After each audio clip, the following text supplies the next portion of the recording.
Hello, I'm Mr. Sisley, a 4th grade teacher. I'm going to be reading chapter 3 and 4 of Winn-Dixie for you guys.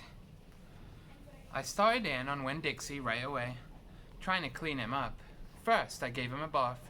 I used the garden hose and some baby shampoo. He stood still for it, but I could tell he didn't like it.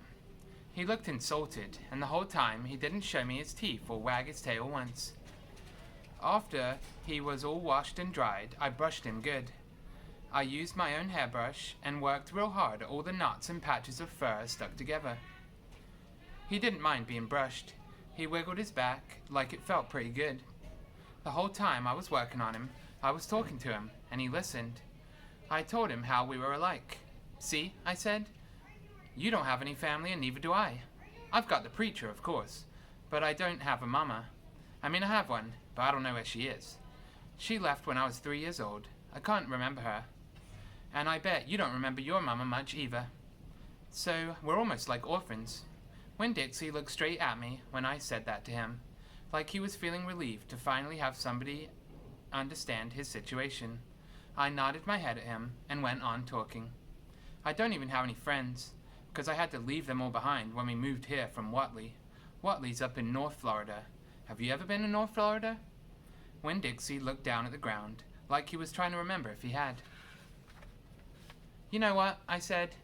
"Ever since we moved here, I've been thinking about my mama extra hard, more than I ever did when I was in Watley." Winn-Dixie twitched his ears and raised his eyebrows. "I think the preacher thinks about my mama all the time too. He's still in love with her. I know that because I heard the ladies at church in Watley talking about him. They said he's still hoping she'll come back, but he doesn't tell me that. He won't talk to me about her at all. I want to know more about her, but I'm afraid to ask the preacher. I'm afraid he'll get mad at me." Winn-Dixie looked at me hard, like he was trying to say something. "What?" I said. He stared at me. "You think I should make the preacher tell me about her?" Winn-Dixie looked at me so hard he sneezed. "I'll think about it," I said. When I was done working on him, Winn-Dixie looked a whole lot better. He still had his bald spots, but the fur that he did have cleaned up nice. It was all shiny and soft. You could see his ribs, but I intended to feed him good, and that would take care of that. I couldn't do anything about his crooked yellow teeth, because he got into a sneezing fit every time I started brushing them with my toothbrush, and I finally had to give up. But for the most part, he looked a whole lot better, so I took him into the trailer and showed him to the preacher. "Daddy?" I said. He said. He was working on a sermon and kind of muttering to himself. "Daddy, I want to show you the new Winn-Dixie." The preacher put down his pencil and rubbed his nose, and finally he looked up. "Well," he said, smiling real big at Winn-Dixie. "Well now, don't you look handsome?" Winn-Dixie smiled back at the preacher. He went over and put his head in the preacher's lap. "He smells nice too," said the preacher. He rubbed Winn-Dixie's head and looked into his eyes. "Daddy," I said, real quick, before I lost all my nerve, "I've been talking to Winn-Dixie." "Is that right?" the preacher said. He scratched Winn-Dixie's head. "I've been talking to him, and he agreed with me that, since I'm 10 years old, you should tell me 10 things about my mama. Just 10 things, that's all." The preacher stood rubbing Winn-Dixie's head and held real still. I could see him thinking about pulling his head back into his shell. "1 thing for each year I've been alive," I told him. "Please?" Winn-Dixie looked up at the preacher and kind of gave him a nudge with his nose. The preacher sighed. He said to Winn-Dixie, "I should have guessed you were going to be trouble." Then he looked at me. "Come on, Opal," he said, "sit down, and I'll tell you 10 things about your mama." Now we're on chapter 4. "1," said the preacher. We were sitting on the couch, and Winn-Dixie was sitting between us. Winn-Dixie had already decided that he liked the couch a lot. "1," said the preacher again, Winn-Dixie looking at him kind of hard. "Your mama was funny. She could make just about anybody laugh." "2," he said, "she had red hair and freckles." "Just like me," I said.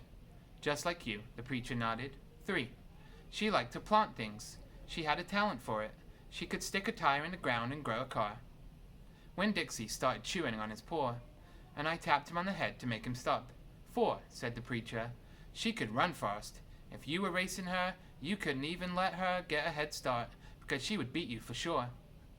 I'm that way too, I said. Back home in Watley, I raced Liam Fullerton and beat him. And he said it wasn't fair, because boys and girls shouldn't race each other to begin with. I told him he was just a sore loser. The preacher nodded. He was quiet for a minute. I'm ready for number 5, I told him. 5, he said. She couldn't cook. She burned everything, including water. She had a hard time opening a can of beans. She couldn't make head nor tail of a piece of meat. 6. The preacher rubbed his nose and looked up at the ceiling. Winn-Dixie looked up too. Number 6 is that your mama loved a story. She would sit and listen to stories all day long. She loved to be told a story. She especially liked funny ones, stories that made her laugh. The preacher nodded his head like he was agreeing with himself. What's number 7? I asked.